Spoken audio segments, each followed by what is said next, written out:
The National Commission for Civic Education wants the two main political parties, the NDC and the NPP, to commit unconditionally to disbanding political party vigilante groups as the country heads to the polls in 2020. It also wants the Small Arms and Light Weapons Commission to embark on an exercise to retrieve all illegal arms in the possession of these vigilante groups. Our guest this morning, Chairperson of the NCCE, Madam Josephine Nkrumah. Good morning to you. Good morning, Mama. We want to talk more about your report on political vigilantism. Right. But maybe I should begin this way. What do you want us to do with this report? Well, first and foremost, this report sheds light on the views that have been raised by the stakeholders we engaged. It also sheds light on their recommendations on the way forward in the process of disbandment. So for us, it is a reference document. It is also a guide in terms of how we determine the roadmap on disbandment should go. So these are the two basic things we want to state, and also to allow people to understand, or give people the opportunity to understand the different aspects or implications of vigilantism in our body politic and its role or its effect on nation building, on our democratic gains and our peace building in this country. Let's highlight on some of the crucial points that you raised in this, that this report seeks to highlight even further. You've talked about retrieving arms from these people. You've talked about the two parties coming together. And we know that today the National Peace Council is beginning that mediation process, at least setting the ground rules with the NPP and the NDC. How good is this? Well, it is good news for us that finally the parties are submitting to a certain process. But beyond that, we need to wait and know the outcome of the meeting in order to have an informed view on whether we have a process or we are building on a process in hand, or we're going to go back to many correspondence between the two parties. It is also an opportunity for us to test the waters and see whether or not these political parties are acting in good faith, because in the not too distant past we have had conflicting statements from members of any political party. Whilst one agrees to the fact that we need to disband, there are others who think that, or who endorse the groups that they are affiliated to.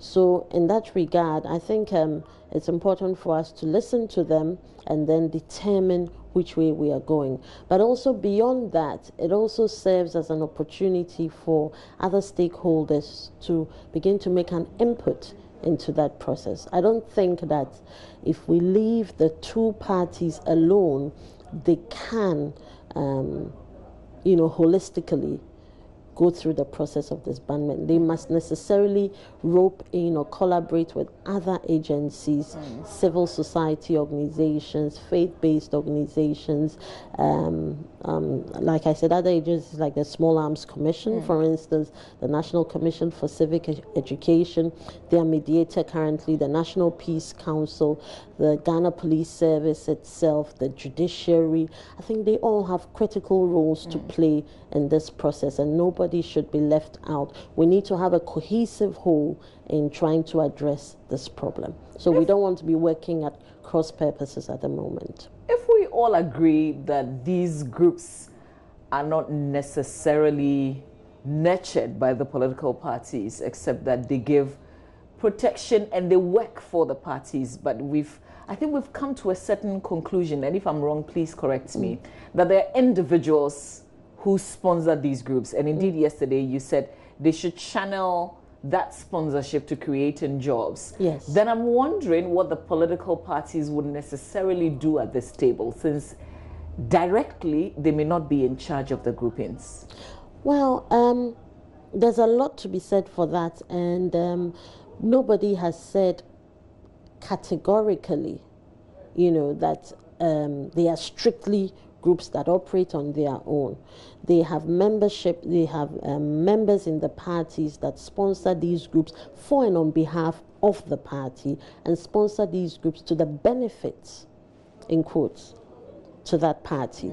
So to that extent, these groups exist because there is a certain demand, and the demand comes from the political parties.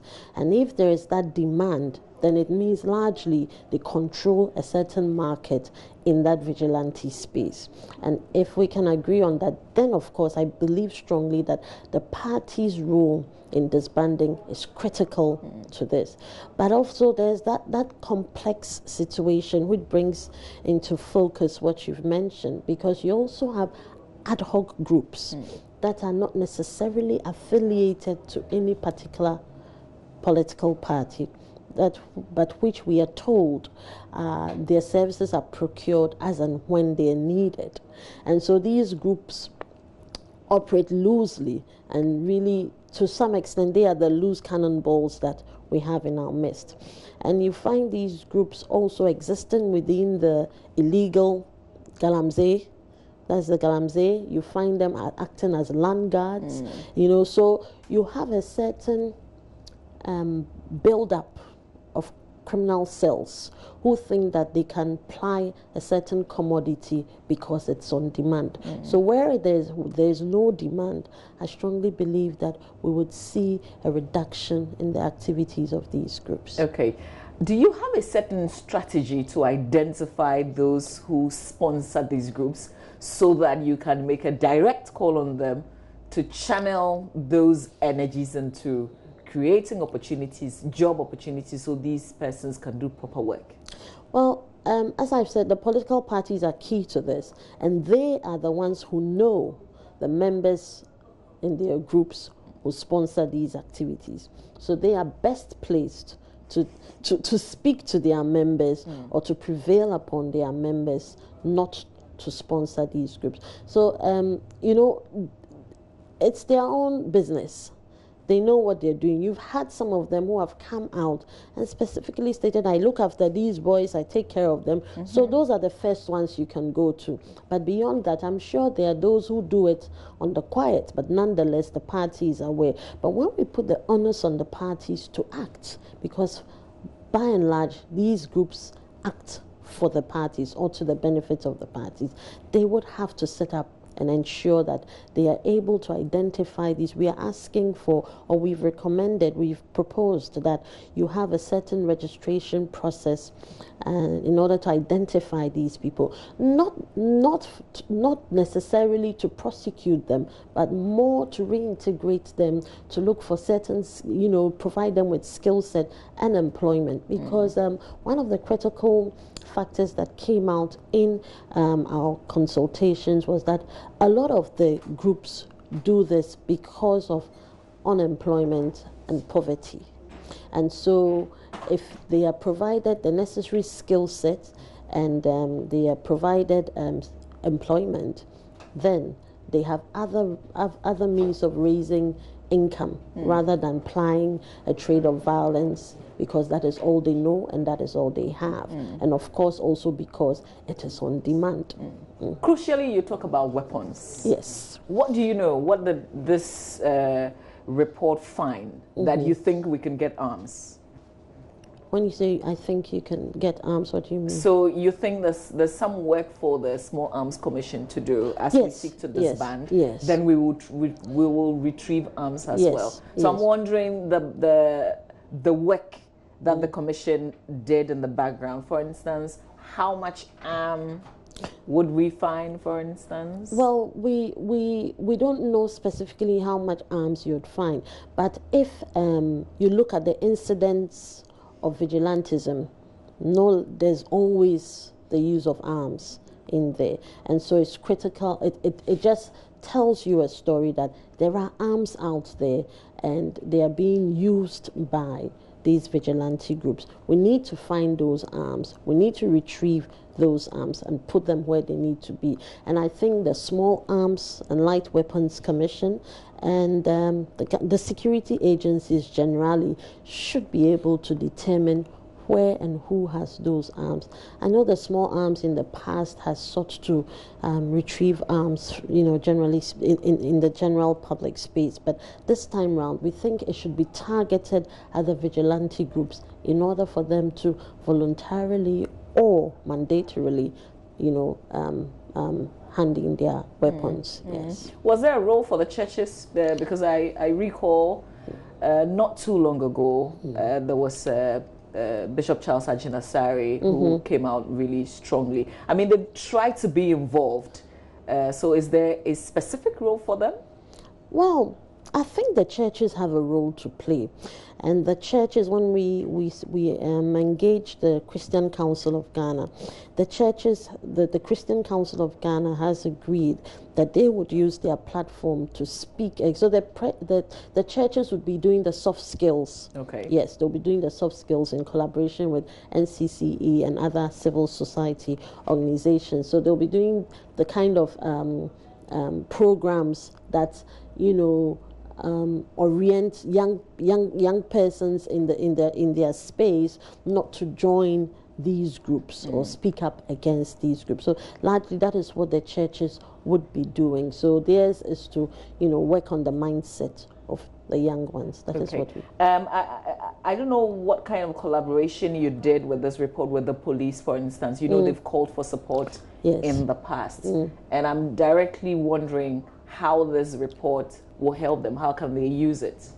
Well, when we engage the police, one of the key outcomes of that engagement was the formation of a technical committee to look at how the police can begin to engender more confidence in the public and, of course, in the political parties themselves. The political parties indicated their mistrust of the police, the Ghana Police Service, when it comes to protecting them. And you find that recurring in most of the engagements we had. People point to the police. So we need to build that confidence that we need in the police as the security agency that is, mandated to ensure that we are protected, that there is law and order in society. So going forward, we would be holding a series of engagements with the technical committee would be meeting to determine what kind of strategies we can put in place to rebuild confidence in the police and to draw the police and the public closer. The police should be our friends. They are nothing. Is this to say that the technical committee has been set up? Yes, we have the names of the persons who are going to sit on the technical committee. So we're yet to have our first meeting. But behind the scenes, we've done a few informal things, what kind of messaging we should be looking at, and those are the kind of things that are going on. One of the things that I know that we as citizens are looking forward to, if the police could do it, would be to prosecute successfully, even people who are known to be affiliated to these political parties. There's nothing like a successful prosecution that would speak louder than any other words that they would use right now. I don't know what you think about that. I think that largely would, engender some confidence from the public side in the police. And during our discussions, one of the things that came up was to carry out an audit of all the cases that are affiliated to political party vigilantism and see what the police have done so far. Mind you, it's also important for us to state that the police, their work stops at a point. So they would prosecute or attempt to prosecute. But when it comes to the sentencing regime, that is left to the judiciary. And the judiciary have also expressed their opinion that they think that they need to review the sentencing regime in order to make it more deterrent. So is there a rep? Sorry, is there a rep on the committee? No. From the judiciary? No, there's no rep. And maybe it's something we should consider. See, these kind of engagements allow for us to hear the views of others, the recommendations, and where they're feasible and, of course, they make a lot of sense, we should be looking at these things. So, for instance, now that you're talking about a rep from the judiciary, it is something that we could consider. And if the judiciary should give us a rep, because of whatever it is, the police and the judiciary have to work hand in hand to make this deterrent enough. So the judiciary, of course, have expressed their opinion on that matter. And we also believe very strongly that the case in point and the Delta Force and the, was it Delta or Invincible? Invisible forces. You're talking about the Kumasi. The Second Court case, for instance. After what they did, they got away with mere fines, and that was preposterous. So we're looking at what meting out sentences at the highest level so that people think twice before they carry out these activities. Of course, if you're going to work with them, you must also be working with political parties so that they don't put pressure on the judiciary, whether it's overt or otherwise. You don't want that kind of pressure on the judiciary to give lenient sentences because they are my boys. And of course, that role of the politician influencing, the rule of law is across board. Also with the Ghana Police Service, people have complained, and even officers of the Ghana Police Service have complained about the role of the politicians. They come to power immediately.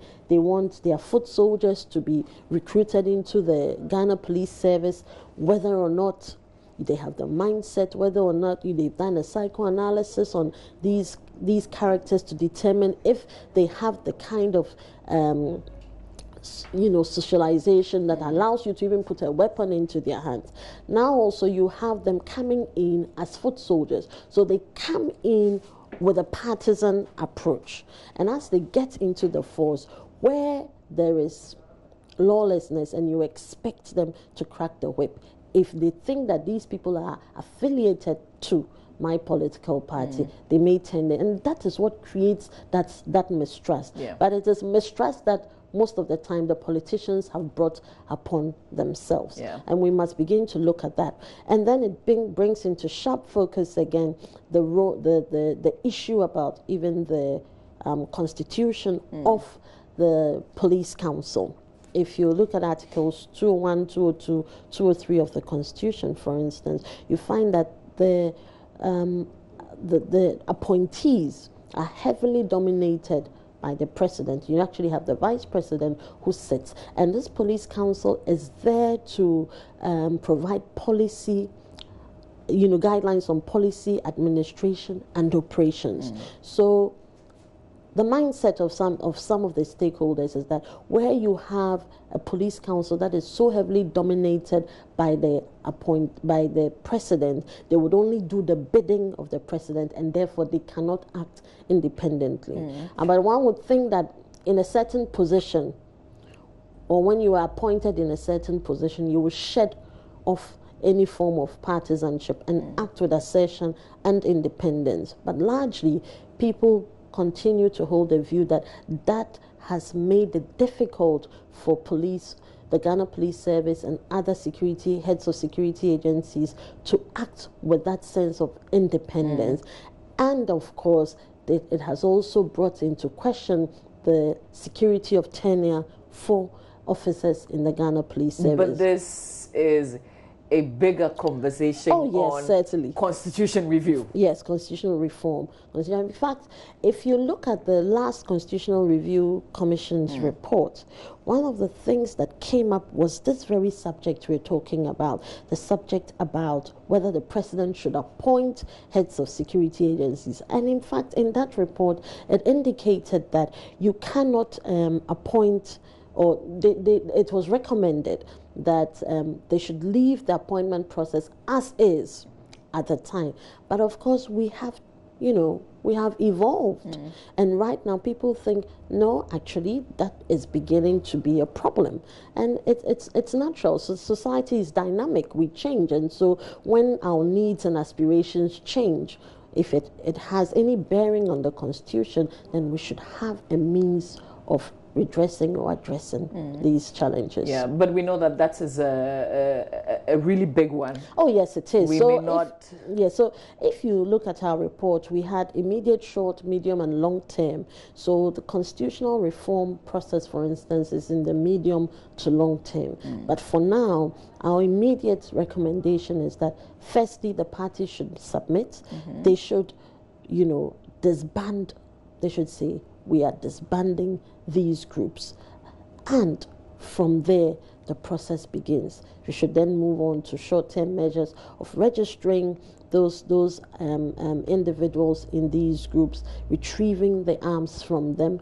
At the same time, we should have rigorous civic education going on, and the media also play a huge role. I was just going to say that you made provision for the media in this report as well. We made provision because you had some of the stakeholders who spoke against the media's, sensationalizing most of the incidents of vigilantism that have occurred in the country, and actually that provoking and triggering reprisals from, rival parties. So reportage should be accurate, it should be to the point and to the extent that you're providing the facts as they are in order for us to find a solution to the problem rather than adding to the problem. So the media has a role, but I must really say that this conversation has been kept alive because the media have played an active part in it. They've been very interested in it. They have continuously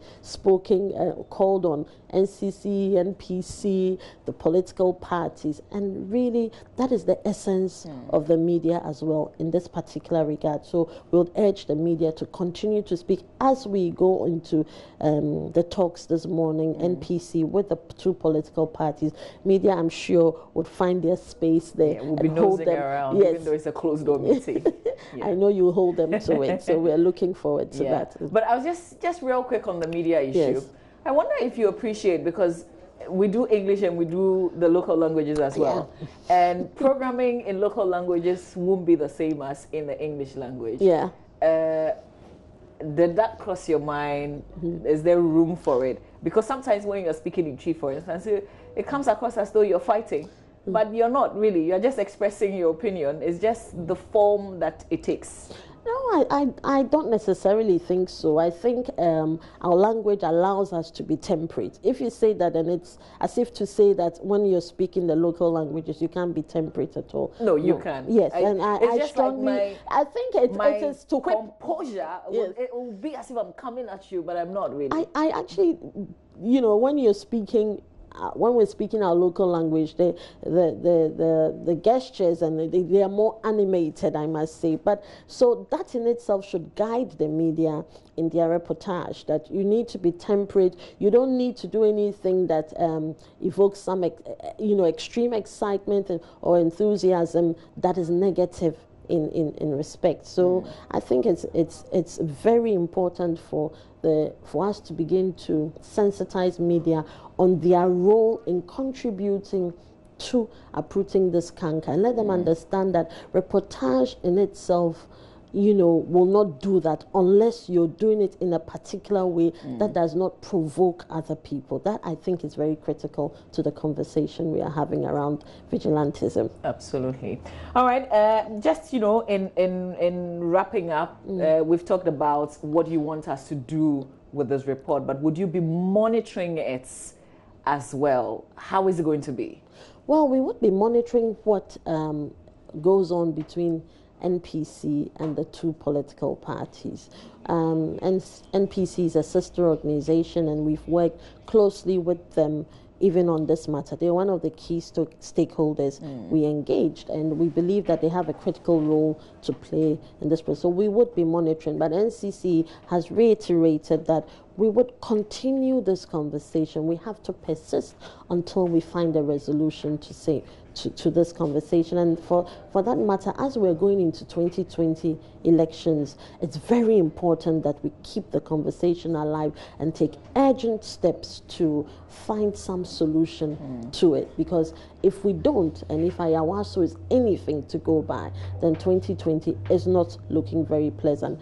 in addition to that, and something that I find very worrying is the fact that our security agencies, the IGP has stated it, COP Kofi Boakye has also stated it, that if we don't find a way of resolving this, 2020 can be explosive. In fact, if I remember correctly, the IGP even said you should think twice about the party that you vote for, because if these parties are affiliated or are engaged in vigilantism, then it means they really do not look at the democratic credentials of this country and should be asking yourself if that is the kind of party that you want. So for me, that sends a signal that even the security are very worried about it, and I believe that they think that they are not really on top of it until and unless all the political parties, all the stakeholders come to some sort of cooperation and collaboration to rid ourselves of this canker.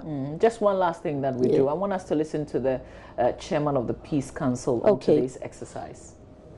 Tomorrow's meeting is a technical meeting involving committee members from the two political parties, NDC, MPP, and a committee from the NPC. They are meeting to discuss terms of reference and terms of engagement. Then we'll be in a position to tell the public the venue and the timing for the mediation. Okay, so we've been talking about today's meeting, but this is actually the very beginning. They are now setting the ground rules, so we shouldn't be too excited yet. That's what I said in the beginning, that we should wait for the outcome. Are the parties going to agree, or are they going to go back and forth? And as they do each day, the clock is ticking. So it's important for us to bring pressure to bear on the parties to understand that it is no longer about the two parties. It's no longer about your parochial interest. It is the very heartbeat of the nation that is at stake this time round. And it's important for you to shed off your parochial interest and look at Ghana first, in the interest of all of us. Of course, Mama V, you also are aware that this has a bearing, an economic factor to it. I mean, investment, for instance, people would think twice before Ghana becomes, a safe haven, as we have always touted. So it's important to look at it. And also the fact that you've had, important international organizations speak up against this. The UNDP spoke up against this. I believe in the United States of America, there was another statement on, Ghana's current status and all of that. And it's important for us to take those things very seriously, and the repercussions it has for us on the international scene as well. And then how it complicates issues even on employment and poverty again. So if you have investors who are driven away because of vigilantism, then of course it means that you have more unemployment on your hands, you have more poverty, and then again people think, well, then I have to ply my trade of violence. Yes. And another critical issue that came to light was the issue of the arms trade, for instance. There's enough study to suggest that wherever there's the slightest sign of political instability, the arms trade finds its root in that country. And so we shouldn't make ourselves potentially vulnerable to that arms trade. One of the critical things in this arms issue has to do with the porosity of our borders and the crossing of arms across. And there's enough data by the Small Arms Commission that suggests that you have arms crossing a lot, and a lot more arms in private hands than in the security agencies. When Dr. Kwesi made his appearance at the Emil Shot Commission, he said it. So these are real issues that we must not at all take for granted. Many months ago, when NCCE raised this issue and had a press conference, some people trivialized it, and some people actually thought that you were making a mountain out of a molehill.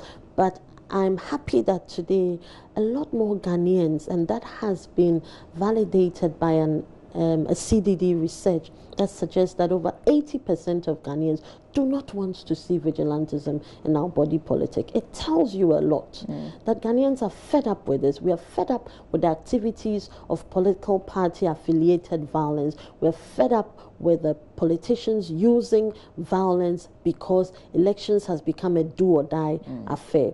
And it brings into sharp focus the winner takes all syndrome that people talk about. Yeah. I think it's about time we took steps to address that problem in terms of the constitutional framework that we govern in, so that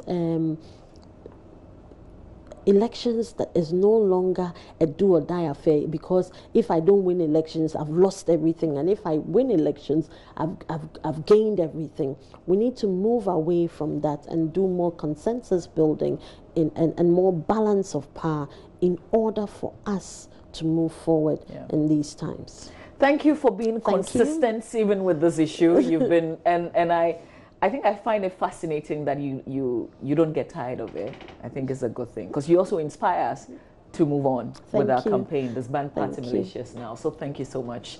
My guest has been the chairperson of the NCCE, Madam Josephine Nkrumah. Keep the conversation going. Let's all put pressure on our leaders to do the right thing. 2020 is just around the corner. Stay with us. You're still watching the AM show. We still have a lot to come your way.